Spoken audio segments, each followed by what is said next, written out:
لله وكفى والصلاة والسلام على من لا نبي بعده. ما بعد فأعوذ بالله من الشيطان الرجيم. بسم الله الرحمن الرحيم. يا أيها الذين آمنوا استعينوا بالصبر والصلاة إن الله مع الصابرين. ولا تقولوا لمن يقتل في سبيل الله أموات بل أحياء ولكن لا تشعرون.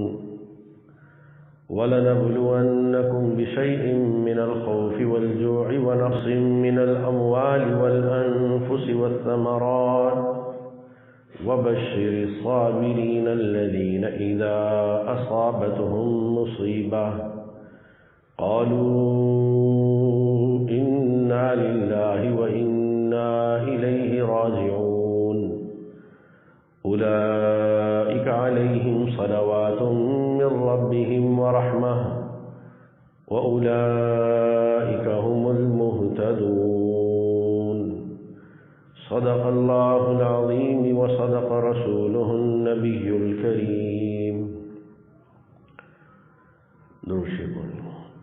اللهم صل على محمد وعلى آل محمد كما صليت على إبراهيم وعلى آل إبراهيم إنك حميد مجيد. اللهم بارك على محمد وعلى آل محمد كما باركت على إبراهيم وعلى آل إبراهيم إنك حميد مجيد.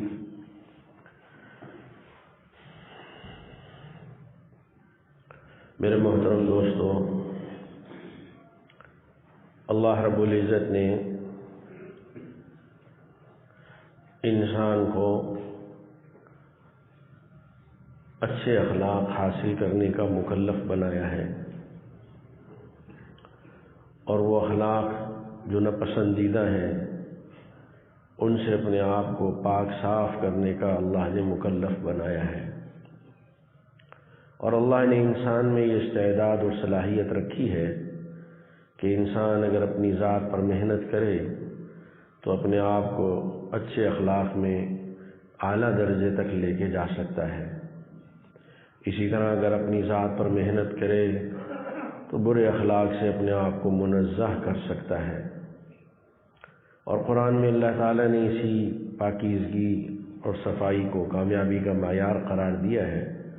فرمایا فَأَلْهَمَهَا فُجُورَهَا وَتَقْوَاهَا، کہ ہم نے انسان کی طبیعت کے اندر نیکی اور بدی دونوں کو ودیعت فرما دیا ہے، دونوں ہم نے اس کی طبیعت کا حصہ بنا دی ہیں. قد افلح من زکاہا وقد خواب من دساہا. کامیاب وہ ہوگا کہ جو اخلاق رذیلہ سے پاک ہو کر پاکیزہ زندگی گزارے گا، اور ناکام وہ ہوگا کہ جو اخلاق رذیلہ سے لتھڑ جائے گا. اللہ رب العزت نے ہمیں اوصاف حمیدہ، اخلاق حسنہ، اچھی عادتیں، اچھے اوصاف، اچھی باتیں اپنانے کا اللہ نے حکم دیا ہے.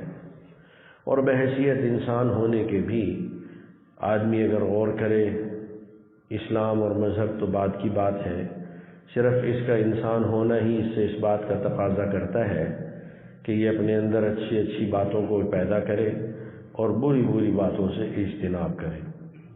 اور پھر اللہ نے انبیاء علیہم السلام کا سلسلہ قائم فرما کر مزید یہ احسان فرمایا کہ اوصاف حسنہ، اوصاف جمیلہ اللہ نے واضح طور پر بتا دیے کہ وہ کیا ہے، اور ان پر اللہ کی طرف سے صلہ کیا ملے گا. کوئی بھی اچھا وصف ایسا نہیں ہے کہ جس کی اللہ کے ہاں قیمت نہ ہو، جس پر اجر نہ ہو، اور جس پر زندگی کا بننا نہ ہو، جس پر کامیابی نہ ہو.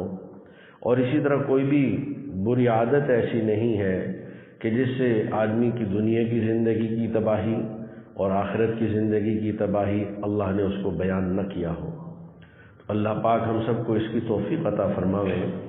انسان کو تو اللہ نے اتنی طاقت دی ہے کہ اپنے خارج پر محنت کر کے چند روپے کی چیز، چند سو کی چیز کے اوپر محنت کرتا ہے تو اس کی قیمت کروڑوں میں پہنچ جاتی ہے۔ لکڑی کا ایک ٹکڑا ہے، انسان کی محنت کے بعد وہ کیا سے کیا ہو جاتا ہے۔ لوہا ہے، یہ ہوائی جہاز ہے، مختلف مشینیں ہیں، پرزے ہیں، یہ ساری کی ساری چیزیں عموماً معدنیات ہی سے بنی ہیں۔ اب معدن ایک نکلتی ہے زمین سے، اس کی حیثیت یا اس کی قیمت چند ٹکے ہے، لیکن انسان کی محنت اس پر لگتی ہے، انسان کی سوچ لگتی ہے، صلاحیت لگتی ہے، انسان کی فکر لگتی ہے، تو اس کے بعد وہ اتنی قیمتی ہو جاتی ہے کہ عام انسان اس کے خریدنے کا تصور بھی نہیں کر سکتا۔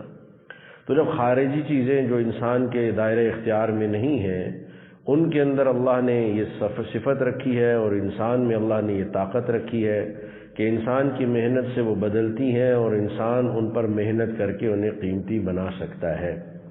ایسے ہی اللہ ہمیں اس کی سمجھ نصیب فرماوے کہ اللہ تعالیٰ نے انسان کو بھی اس بات کی طاقت دی ہے جس کا اسے مکلف کیا ہے کہ یہ اپنی ذات پر محنت کر کے اوصاف حسنہ، اوصاف جمیلہ اپنے اندر جمع کرے، اور جو بری باتیں ہیں ان سے اپنے آپ کو بچائے۔ اللہ نے اس کا مکلف بنایا ہے اور اس کی صلاحیت اللہ نے رکھی ہے۔ تو جہاں بہت سارے اور اوصاف ہیں جن کا انسان مکلف ہے، اسی میں سے ایک بہت بڑا وصف جو حضرات انبیاء علیہم السلام کی ساری زندگیوں کو اگر دیکھا جائے تو اس کے اندر بنیادی طور پر دکھائی دیتا ہے، اور ایمان والوں سے بھی اللہ تعالیٰ نے اس کا مطالبہ کیا ہے، وہ صبر ہے کہ آدمی اپنی طبیعت کے اندر صبر پیدا کرے، اور صبر کی ضد بے صبری ہے کہ آدمی کے اندر عجلت، بے صبری اور نتیجے کا فوراً حصول، یہ انسان کا مزاج ہے، اور یہ مزاج انسان کے اندر اس کی شیطانیت یا اس کے اندر جو نفسانیت ہے اس کی وجہ سے ہے، جبکہ صبر اس کا مطالبہ اللہ پاک کی ذات سے ہے۔ اللہ تعالیٰ نے دنیا میں انسان کو بنایا ہی ایسا ہے کہ دنیا میں اس کی مرضی کی چیزیں کم ہیں اور اس کی مرضی کے خلاف حالات زیادہ ہیں۔ یہ دنیا اللہ تعالیٰ نے چونکہ دارالامتحان بنائی ہے، تو امتحان گاہ یعنی جہاں پہ امتحان لیا جاتا ہے وہ آپ کی مرضی کی نہیں ہوتی، وہاں آپ کی چوائس نہیں ہے، وہاں آپ کا اختیار نہیں ہے، وہ عموماً آپ کی مرضی کے خلاف، آپ کی مرضی کے، آپ کی چاہت کے، آپ کی راحت کے خلاف چیز ہوتی ہے۔ اس لیے کہ امتحان ہوتا ہی ہوا ہے، پھر امتحان کامل امتحان تو وہی ہوگا کہ جو جتنا آپ کے لیے مشکل ہوتا چلا جائے۔ اسی لیے جتنا مشکل امتحان پاس کرے گا اتنا اس کا انعام بھی زیادہ ملے گا۔ یعنی اس نے فلاں امتحان، اس نے فلاں امتحان، اس نے CSS کیا ہے اور ہزاروں طلباء اور طالبات میں سے اس نے ٹاپ کیا ہے، بڑا انعام ہے، بڑا نام ہے۔ کیوں؟ کہ اس نے بہت مشکل امتحان کو پاس کیا ہے۔ ایسے ہی اللہ پاک نے دنیا کو ہمارے لیے، مسلمان کے لیے، سارے انسانوں کے لیے بالعموم، لیکن باقی انسان تو دنیا کے بعد کی مرنے کی زندگی پر یا تو یقین نہیں ہے یا یقین غلط ہے، لیکن مسلمان تو چونکہ اس بات کا اقرار کرتا ہے کہ آمنت باللہ وملائکتہ وکتبہ ورسلہ والیوم الآخر والقدر خیرہ وشرہ من اللہ تعالی والبعث بعد الموت، کہ موت کے بعد میں نے دوبارہ اٹھایا جانا ہے، اللہ کے حضور پیش ہوں گا اور وہاں پہ میرے سے سوال و جواب ہوگا، میرے ہر عمل کی بازپرس ہوگی، اور وہاں پہ فَمَن يَعْمَلْ مِثْقَالَ ذَرَّةٍ خَيْرًا يَرَهُ وَمَن يَعْمَلْ مِثْقَالَ ذَرَّةٍ شَرًّا يَرَهُ۔ اور وہاں پہ اللہ پاک کہتے ہیں کہ وہاں ہر چیز لکھی ہوئی، مَا لِهَذَا الْكِتَابِ لَا يُغَادِرُ صَغِيرَةً وَلَا كَبِيرَةً إِلَّا أَحْصَاهَا۔ کفار کہیں گے مَا لِهَذَا الْكِتَابِ، کیسا نامہ اعمال ہے، لا یغادر صغیرۃ ولا کبیرۃ، اس نے کوئی چھوٹا بڑا گناہ جو ہم سے ہوا ہو، کوئی حرکت ہم سے ہوئی ہو، اس کو چھوڑا ہی نہیں ہے، الا احصاها، وہ سب کو اس نے جمع کیا ہوا ہے۔ تو ہمارے ایمان کا جب تقاضا یہ ہے کہ ہم نے مرنا ہے اور مرنے کے بعد اپنے ہر عمل کا اللہ کے ہاں جواب دہ ہونا ہے، تو ہم سے مطالبہ بدرجہ اولا ہے کہ ہم اوصاف حسنہ، اوصاف جمیلہ، وہ اعلیٰ اوصاف جو انسان کو مزین کرتے ہیں، انسان کو مزکا کرتے ہیں، انسان کو مجلہ کرتے ہیں، انسان کو اللہ کی نگاہ میں قیمتی کر دیتے ہیں، ان اوصاف سے مزین ہونا چاہیے، ان سے متصف ہونا چاہیے۔ تو انہی میں سے بڑا وصف وہ صبر کا ہے۔ یا ایھا الذین آمنوا استعینوا بالصبر والصلاۃ، اے ایمان والو، کسی بھی معاملے میں، کسی بھی مشکل میں، کسی بھی حال میں، کسی بھی مرحلے میں اللہ کی مدد دو راستوں سے ملے گی۔ ایک بالصبر اور دوسرا والصلاۃ، نماز سے اور صبر سے. صبر کو نماز سے بھی پہلے ذکر کیا، استعینوا بالصبر والصلاۃ، اس لیے کہ صلاح کی طرف وہ جائے گا جو پہلے اپنے صبر کو قابو کرے گا. آدمی صبری میں ناکام ہو جائے تو نماز میں تو سرے سے ناکام ہو جائے گا. تو صبر بہت بڑی طاقت ہے، صبر بہت بڑی قوت ہے. اور صبر کیا ہے یہ تھوڑا ہمیں سمجھنے کی ضرورت ہے. آدمی جہاں بے بس ہو جائے، جہاں کچھ بھی نہ کر سکے تو کہ یہ صبر ہے، وہ صبر نہیں ہے. صبر تو یہ کہ جہاں بس ہے، جہاں کچھ کر سکتا ہے، جواب دے سکتا ہے، جہاں پھر یہ بھی سمجھنا چاہیے، اللہ ہمیں سمجھ نصیب فرما دے کہ صبر کسے کہتے ہیں. ہمارے ہاں عام طور پر معروف یہ ہے کہ مصیبت پر صبر ہے. یعنی آپ بیمار ہو گئے صبر کیجئے، کسی حادثے کا شکار ہو گئے صبر کیجئے، کوئی حال آپ کی مرضی کے خلاف ہوا صبر کیجئے. یہ صبر کی ایک قسم ہے. صبر 4 ہے، 4 قسمیں ہیں صبر کی. ان میں سے ایک ہے الصبر عند الصدمہ، کسی مصیبت، کسی پریشانی، کسی ناگواری کی وجہ کے وقت صبر کرنا، یہ ایک صبر ہے. باقی صبر کیا ہے؟ الصبر علی الاطاعہ، الصبر عن المعصیہ، الصبر علی الاطاعہ، نیکی پر صبر سے جمے رہنا، یہ صبر ہے. یہ صبر ہے. اور بغیر صبر کے ہوتا نہیں ہے کہ آدمی نیک کام، مثال کے طور پر نماز کی نیت کر لی، اہتمام کر لی، آپ اس پر جمع رہے، فاصبر، اس پر جمع رہے، واصطبر، اللہ نے اپنے نبی صلی اللہ علیہ وسلم مضبوطی کے ساتھ صبر پہ رہیے. کیا یہ نہیں ہے کہ کبھی موقع ہوا تو پڑھ لی، موقع نہیں تو چھوڑ دی، حالات میسر ہوئے تو پڑھ لی، حالات مخالف ہو گئے تو چھوڑ دی. دیکھا کہ ایسے مجلس کے اندر شریک ہے جہاں کوئی نماز پڑھنے پر آمادہ نہیں ہے تو پھر نماز کو مؤخر کر دیا. یہ نماز پر، اطاعت پر صبر نہیں ہے. یہ اطاعت پر صبر نہیں ہے. یہ تو حالات کو دیکھ کر چل رہا ہے، اطاعت کو دیکھ کر نہیں چل رہا. اس لیے کہ اطاعت تو ہر وقت جب اللہ کا حکم آ گیا تو اس کو بجا لانا، یہ ہے اطاعت. اس کو مؤخر کر دینا، قضا کر دینا، یہ اطاعت نہیں ہے. یہ اطاعت میں نقص ہے، یہ اطاعت کے اندر کمزور پہلو ہے، یہ اطاعت کے اندر یوں کہیے کہ چوری ہے.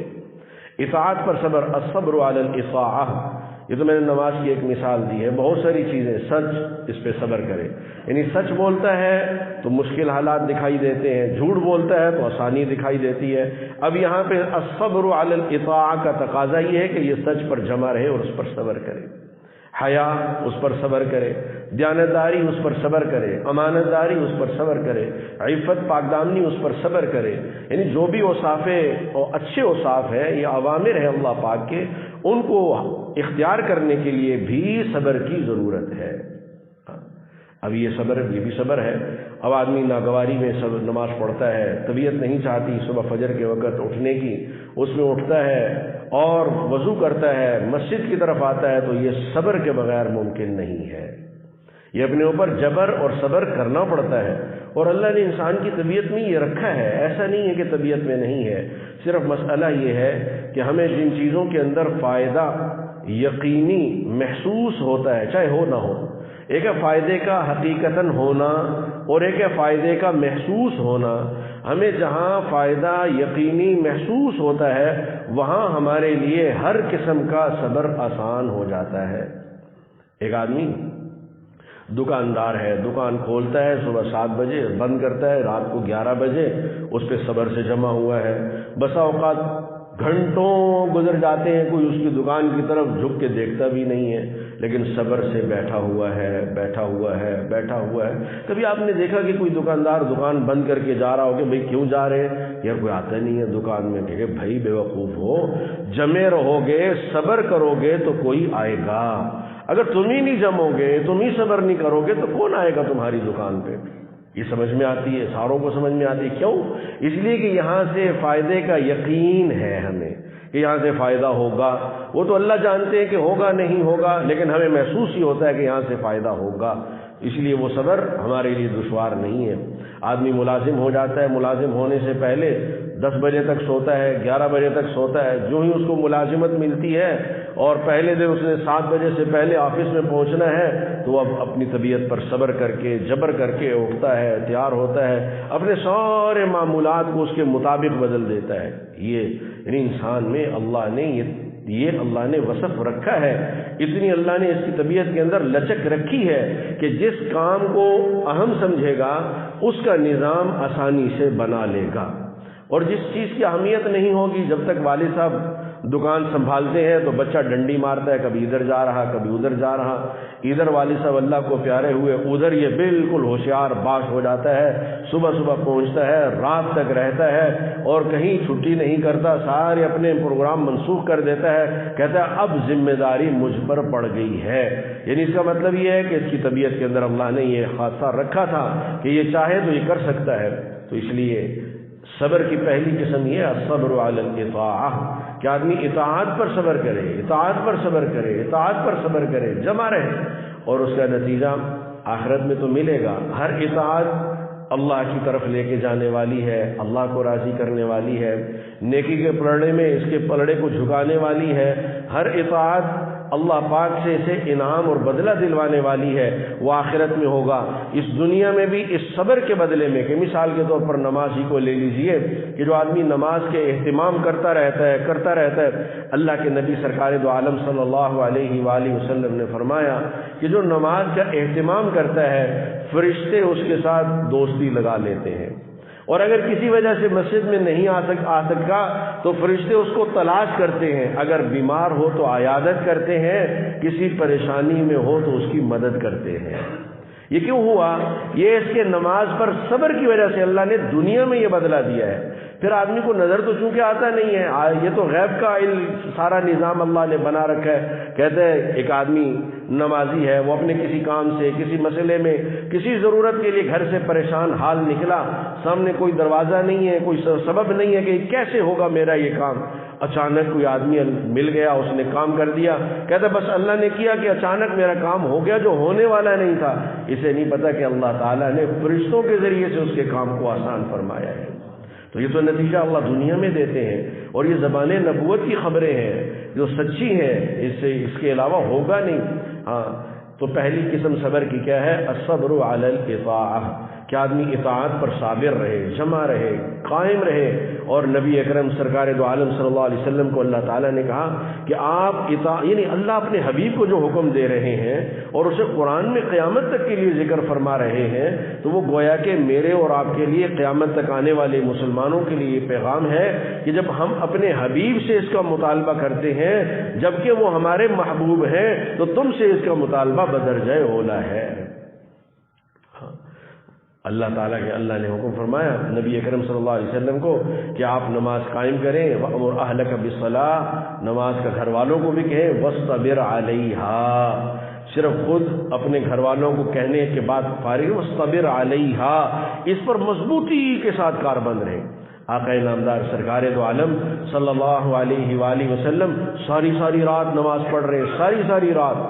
یعنی اما عائشہ صدیقہ رضی اللہ تعالیٰ نے فرماتی ہیں کہ کبھی نماز پڑھتے تو اتنا لمبا قیام کرتے کہ لگتا کہ رکوع نہیں کریں گے، کبھی رکوع کرتے تو اتنا لمبا رکوع کرتے کہ لگتا کہ اب سجدے میں نہیں جائیں گے، اور حضرت انس رضی اللہ تعالیٰ نے فرماتے ہیں کہ کبھی اتنا لمبا سجدہ کرتے کہ ہمیں لگتا کہ شاید اللہ کے نبی کی روح پرواز کر گئی، اتنا لمبا سجدہ اور اتنی لمبی نماز کے پاؤں سوج جاتے، لیکن اس کے باوجود حکم فرمایا وَأْمُرْ أَهْلَكَ بِالصَّلَاةِ وَاسْتَبِرْ عَلَيْهَا، کہ گھر والوں سے بھی نماز کا کہیے اور خود اس پر مضبوطی سے جمے رہیے۔ تو میرے محترم دوستو، صبر میں سب سے اول درجہ اور سب سے اہم صبر وہ صبر علی الاطاعہ ہے، نیکی پر صبر کرنا، نیکی پر صبر کرنا، اطاعت پر صبر کرنا۔ اطاعت کی طرف طبیعت راغب نہیں ہوتی، کیوں کہ اللہ تعالیٰ نے اس کو دارالامتحان بنایا ہے۔ اگر اطاعت ہماری طبیعت بن جائے تو پھر تو امتحان ہی نہیں ہے۔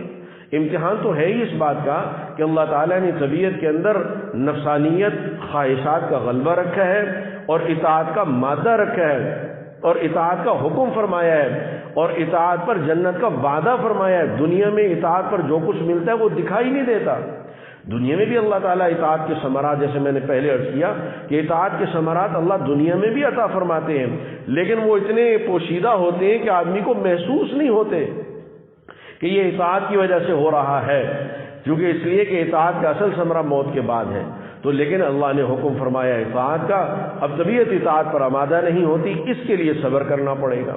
میں اور آپ ہم سارے کے سارے، اللہ ہمیں اس کی توفیق عطا فرما دے۔ اور اپنا اپنا محاسبہ کرنے کی ضرورت ہے۔ انسان بسا اوقات سمجھتا ہے، دھوکے میں پڑ جاتا ہے تو کہتا ہے میں بڑا نمازی، میں بڑا نیک، میں بڑا دیکھنا چاہیے کہ جو اوامر میری طرف متوجہ ہیں میں ان پر کتنا صابر ہوں، کتنا ثابت قدم ہوں، کتنا جمع ہوا ہوں، کہاں کہاں کمزوری ہے۔ آدمی اگر اپنا ایکس رے کرے تو یہ باقی ساری بیماریوں کے ایکس رے آپ کو باہر سے کروانے پڑیں گے، لیکن اللہ کی قسم کھا کے کہتا ہوں کہ اپنی روحانی بیماری کا ایکس رے آپ آسانی سے خود کر سکتے ہیں۔ اللہ نے نظام بڑا آسان اور زبردست بنایا ہے۔ آدمی اگر خود اپنا محاسبہ کرنا چاہے تو تھوڑا سا آنکھیں بند کرے اور اپنی ذات کو سوچے، اللہ کی اطاعت کو سوچے، اللہ کے احکامات کو سوچے، نبی اکرم سرکار دو عالم صلی اللہ علیہ وسلم کے ارشادات کو سوچے، اسے بالکل واضح دکھائی دینے لگتا ہے کہ کہاں کہاں میں کمزور ہوں، کہاں کہاں ڈنڈی، وہاں پہ اللہ سے معافی مانگے اور نیت کر لے، اور پھر صبر کی نیت کرے، پھر صبر کی نیت کرے کہ ہر حکم پر میں نے صبر کرنا ہے۔ تو صبر کی پہلی قسم الصبر علی الاطاعہ، اور صبر کی دوسری قسم ہے الصبر عن المعصیہ، گناہ سے بچنا، یہ بھی صبر کے بغیر نہیں ہے۔ اسی لیے کہ انسان کی طبیعت میں گناہ کا تقاضا ہے، اللہ نے بنایا اس کو ایسا ہے، اس کے اندر شہوتیں، خواہشات، منمانی اللہ نے اس کی طبیعت کا حصہ بنایا ہے۔ اس کے اندر اللہ تعالیٰ نے فرشتوں کے اوصاف بھی رکھے ہیں، جب یہ ان کو غالب کرتا ہے تو فرشتوں سے آگے نکل جاتا ہے۔ اللہ نے اس کے اندر شیطان کا مادہ بھی، شیطانیت والا یعنی معصیت والا بھی اللہ نے عنصر اس کے اندر رکھا ہے، اگر یہ اس کو غالب کر لیتا ہے تو یہ شیطان کو بھی پیچھے چھوڑ دیتا ہے۔ اب میں اور آپ مکلف کس بات کے ہیں؟ ہم مکلف اس بات کے ہیں کہ اپنے صبر کی طاقت کو یہاں پر آزمائیں۔ الصبر عن المعصیہ، گناہ سے رکنے کے لیے صبر، حرام بولنا نہیں ہے، صبر، زبان پہ گالی آئی، زبان پہ بری بات آئی، زبان پہ غیبت آئی، زبان پر بدخوئی آئی، زبان پہ تمسخرانہ اور زبان میں تضحیک کا جملہ آیا کسی کا مذاق اڑانے کے لیے، آدمی کو اپنی طبیعت پر صبر کر کے اسے روکنا ہوگا۔ آدمی کو حرام دیکھنے کا دل کے اندر داعیہ پیدا ہوا، اب یہ کیسے روکے گا؟ یہ صبر سے روکے گا، بغیر صبر کے نہیں روک سکتا۔ آدمی کے اندر حرام سننے کا، حرام بولنے کا، حرام کھانے کا، جتنی بھی معصیتیں ہیں، میرے محترم دوستو، لوگ سمجھتے یہ ہیں کہ تقوی مشکل ہے۔ اللہ کی قسم تقوی سے زیادہ آسان کوئی چیز نہیں ہے، اللہ کی قسم تقوی سے زیادہ آسان کوئی چیز نہیں ہے۔ مسئلہ صرف اتنا ہے کہ نیت نہیں ہے، نیت کر لے آدمی تو تقوی کیا ہے کہ صرف فرائض کو پورا کرے اور صرف حرام سے بچے، کہ جنہیں اللہ نے صریح حرام قرار دیا ہے ان سے اپنے آپ کو بچائیں، اور جو اوامر اس کے طرف متوجہ ہیں ان کو ادا کرتا چلا جائے، یہ تقوی کا اعلیٰ درجہ ہے۔ ہم یہ سمجھتے ہیں کہ لمبے نفل پڑھنے کا نام تقوی ہے، یہ بڑا بزرگ ہے کیا کرتا ہے ساری رات نفل پڑھتا ہے، یہ بعد کی چیزیں ہیں، یہ اضافی خوبیاں ہیں۔ بنیادی وصف کہ جو تقوی بنتا ہے وہ اطاعت اور معصیت سے بچنا، اطاعت کرنا اور معصیت سے اپنے آپ کو بچانا، اور معصیت میں پھر درجات ہیں۔ سب سے خطرناک درجہ معصیت میں حرام کا ہے کہ یہ چیز حرام ہے، اس کا آدمی ارتکاب کرے، اس کے ارتکاب سے طاعت کا نور بھی جاتا رہتا ہے۔ کتنی خطرناک بات ہے۔ لیکن ایک آدمی نے نماز پڑھی، تلاوت کی، مسجد میں گھنٹوں بیٹھا رہا، قرآن پاک پڑھتا رہا، ذکر کرتا رہا، اللہ سے مانگتا رہا، اور تنہائی میں رہا، تنہائی میں، مسجد میں، نماز میں، اطاعت میں، ساری چیزیں مل کر اس کو اللہ پاک کا قرب عطا کرتی ہیں، نور ملتا ہے، دل کے اندر نور پیدا ہوا۔ باہر نکلا، زبان سے حرام بول دیا، حرام قصدن سن لیا، حرام نظر سے دیکھ لیا، حرام چیز کو دیکھ لیا، تو کیا ہوگا؟ وہ جو اطاعت کی ہیں وہ حساب میں رہیں گی، لیکن ان کا جو نور ہے ان سے محروم ہو جائے گا، وہ نور سرے سے جاتا رہے گا، وہ نور نہیں رہے گا اس کے پاس۔ ہر نیکی اپنے اندر ایک نور رکھتی ہے، اور یہ نور کل قیامت کے دن کام آئے گا۔ منافق بھی نیکی کرتا ہے، مومن بھی نیکی کرتا ہے۔ منافق چونکہ دل کے اندر نفاق ہے، اس کی نیکیوں کا نور نہیں ہے، نیکی ہے نور نہیں ہے۔ اللہ قرآن پاک میں کہتے ہیں کہ ایمان والے جب اپنے نور کی وجہ سے پل صراط پہ چلیں گے تو منافق کہیں گے کہ ہمیں بھی ساتھ لے جاؤ، نقتبس من نورکم، ہم بھی تمہارے نور سے فائدہ اٹھائیں۔ تو ایمان والے کہیں گے فرجعوا وراءکم فالتمسوا نورا، دنیا میں جاؤ وہاں سے نور لے کے آؤ، نور یہاں نہیں ملے گا۔ نیکی نور ہے، آپ نے اپنے آپ کو، آپ نماز کے لیے آئے، نور ہے، آپ واپس جا رہے ہیں، آپ کے پاس نور ہے، لیکن یہ نور بچے گا کیسے؟ الصبر عن المعصیہ، گناہ سے صبر کرنا پڑے گا. اپنے آپ کو حرام، خاص طور پر میں نے عرض کیا کہ حرام اس کی گنجائش نہیں ہے. حرام لقمے کی گنجائش وہ سمجھ میں آتی ہے، سود حرام ہے سمجھ میں آتا ہے، رشوت حرام ہے سمجھ میں آتا ہے، ملاوٹ حرام ہے سمجھ میں آتا ہے.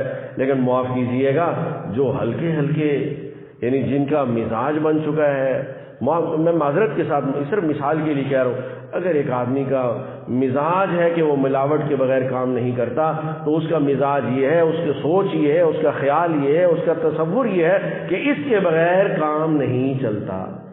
اسی طرح ایک آدمی کا غیبت کا مزاج بن چکا ہے، جھوٹ بولنے کا مزاج بن چکا ہے اور گالم گلوچ کا مزاج بن چکا ہے تو اس کا خیال یہ ہے کہ اس کے بغیر کام نہیں چلتا.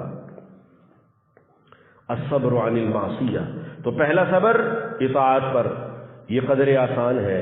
دوسرا صبر الصبر عن المعصیہ، یہ اس سے زیادہ دشوار ہے.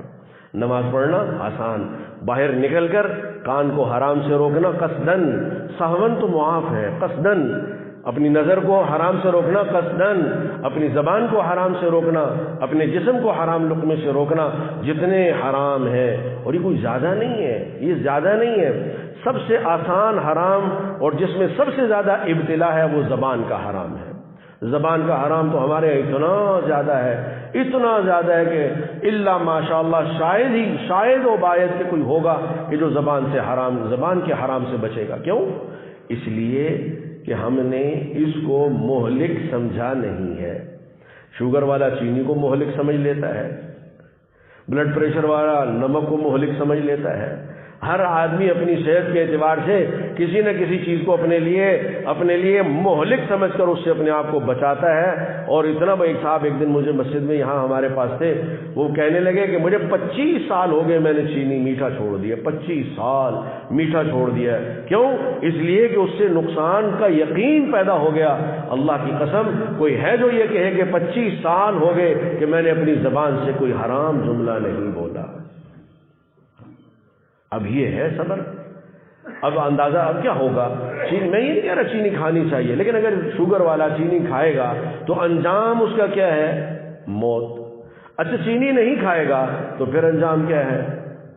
موت. چینی کھائے گا تب بھی مرے گا، چینی نہیں کھائے گا تب بھی مرے گا.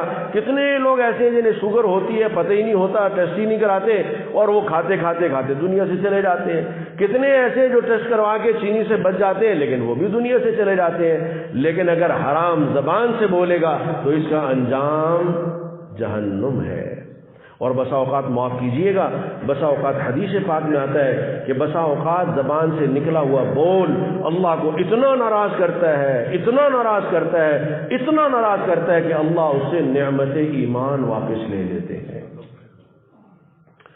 نبی اکرم سرکار دو عالم صلی اللہ علیہ وسلم نے فرمایا کہ ایک آدمی کسی مجلس میں بیٹھ کر اہل مجلس کو صرف ان کی دل لگی کے لیے زبان سے ایک جملہ کہہ دیتا ہے اور وہ اللہ کو اتنا ناپسند ہوتا ہے کہ اللہ اسے روغت الحبال، جہنمیوں کے خون اور پیپ والے گڑھے میں اللہ اسے اوندا ڈال دیتے ہیں. اللہ کے نبی نے فرمایا کہ ایک آدمی زبان سے ایک کلمہ کہہ دیتا ہے، وہ اللہ کو اتنا پسند آتا ہے، اتنا پسند آتا ہے کہ اللہ کا نافرمان ہوتا ہے، اللہ اسے اپنا فرما بردار بنا دیتے ہیں. یہ معمولی بات نہیں ہے. اور ہمارا تجربہ بھی یہ کہتا ہے، دیکھیے ایک آدمی ہمارے سامنے آ کے ہماری تعریف کے 2 بول کہہ دے، ہمارا دل، ہمارا خون، ہمارے چہرے کے تاثرات بدل جاتے ہیں. اور ایک آدمی ہمارے سامنے آ کے ہمیں برا بھلا کہہ دے، ایک جملہ صرف ہماری شان کے خلاف کہہ دے تو ہمارا دل، ہمارا جسم، سارے کا سارا بدن ہمارا کانپنے لگتا ہے غصے سے. تو اس کا مطلب ہے کہ بات اثر رکھتی ہے. یہ بات نہیں ہے، یہ بہت بڑی بات ہے. تو حرام سے بچنا، الصبر علی الاطاعہ، فرما برداری پر صبر، الصبر عن المعصیہ، گناہ پر صبر، گناہ سے صبر کہ گناہ سے بچے، صبر کے ساتھ اپنی طبیعت کے اوپر جبر کرے. اور کیا کرے گا؟ ہاں جیسے آدمی چینی نہ کھا کے صبر کرتے ہوئے اپنے آپ کو سمجھاتا ہے کہ بیٹا چینی چھوڑ دے تو سہولت سے زندگی گزرے گی. موت تو آئے گی لیکن سہولت سے گزرے گی، خیر سے گزرے گی، بیماریوں سے بچا رہے گا. ایسے اپنے آپ کو سمجھائے کہ بیٹا اگر تو نے جھوٹ چھوڑ دیا، غیبت چھوڑ دی، گالی چھوڑ دی تو انشاءاللہ عزت سے زندگی گزرے گی، راحت سے زندگی گزرے گی اور انشاءاللہ جنت میں اللہ اس کا بدلہ عطا فرمائیں گے. تو میرے محترم دوستو، یہ 2 باتیں صبر کی عرض کی ہیں. آئندہ جمعہ انشاءاللہ تیسری عرض کروں گا. تو صبر بہت بڑی طاقت ہے، صبر سے بڑی طاقت کوئی نہیں ہے۔ اور صبر ایسا وصف ہے کہ صبر کا پھل اللہ نہ دے یہ ہو نہیں سکتا، صبر کا نتیجہ نہ ملے، صبر کا اثر نہ دکھائی دے اور صبر کا انجام اس کو محسوس نہ ہو، ممکن نہیں ہے۔ اللہ پاک نے جب قرآن میں اس کو بار بار ذکر فرمایا، انبیاء علیہ الصلوۃ والسلام کو صبر سے، یعنی سب سے بڑا وصف جو نبی کو دیا جاتا ہے وہ صبر کا ہے۔ دیکھیے آقا نامدار سرکار دو عالم جناب سیدنا محمد صلی اللہ علیہ وسلم، آپ جہنم سے بچا رہے ہیں، لوگ چہرے پہ تھوک رہے ہیں، لوگ راستے میں کانٹے بچھا رہے ہیں، لوگ سجدے کی حالت میں اوجڑی ڈال رہے ہیں، لوگ آپ کو برا بھلا کہہ رہے ہیں، آپ کا گریبان چاک کیا جا رہا ہے۔ اللہ کی قسم اگر صبر نہ ہوتا، ایک زبان سے نکلا ہوا بول ان ساروں کو تباہ و برباد کر دیتا۔ کتنا بڑا ظرف اور کتنا بڑا صبر اللہ تعالیٰ اپنے انبیاء علیہ الصلوۃ والسلام کو عطا فرماتے ہیں کہ 1 سال نہیں، 950 سال حضرت نوح علیہ السلام، 950 سال قوم کیا کیا کہہ رہی ہے اور کیا کیا برتاؤ کر رہی ہے، 950 سال نوح علیہ السلام نے اللہ پاک نے کہہ دیا کہ اب ایمان نہیں لائیں گے، تو پھر نوح علیہ السلام نے کہا کہ اللہ فیصلہ کر دیجئے، پھر اللہ نے غرق کیا۔ لیکن 950 سال کہنا آسان ہے، ہم تو اپنے موقف میں غلط بھی ہوتے ہیں، ہم اپنے موقف میں جھوٹے بھی ہوتے ہیں، ہم اپنی عزت میں جھوٹے ہیں، ہم سے برداشت نہیں ہوتا۔ اور نبی جو نبوت کا پیغام لے کے آتے ہیں ان کا موقف 100% سچا ہوتا ہے، ان کا پیغام 100% سچا ہوتا ہے، وہ اپنی بات میں 100% سچے ہوتے ہیں، وہ اپنی ذات میں ساری انسانیت سے افضل ہوتے ہیں، لیکن اللہ انہیں صبر کس درجے کا عطا فرماتے ہیں۔ تو میرے محترم دوستو، اللہ پاک سے مانگنا چاہیے اللہ پاک ہمیں بھی صبر کی توفیق عطا فرماوے اور اپنے اندر وصف صبر کو بڑھانا اطاعت کے اعتبار سے۔ دنیاوی اعتبار سے بڑا صبر ہے ہمارے اندر، دنیاوی اعتبار سے تو ہمارے اندر اتنا صبر ہے کہ بچے کو 4 سال کے بچے کو ماں سکول چھوڑ آتی ہے اور پھر ہم پیسہ بے دریغ اس پر 15-20 سال بھاتے چلے جاتے ہیں، صبر کہ اس کا نتیجہ ملے گا، ملے یا نہ ملے، لیکن ایک وہم پر ہم لاکھوں روپیہ اڑا دیتے، بڑا صبر ہے ہمارے اندر۔ ہم ساری زندگی رگڑے کھاتے رہتے ہیں ایک خیال کے پیچھے، بڑا صبر ہے ہمارے اندر، لیکن اللہ کرے کہ یہ صبر اللہ تعالی ہمیں اپنی اطاعت اور اپنی معصیت سے بچنے کے لیے عطا فرماوے۔ وآخر دعوانا الحمدللہ رب العالمین۔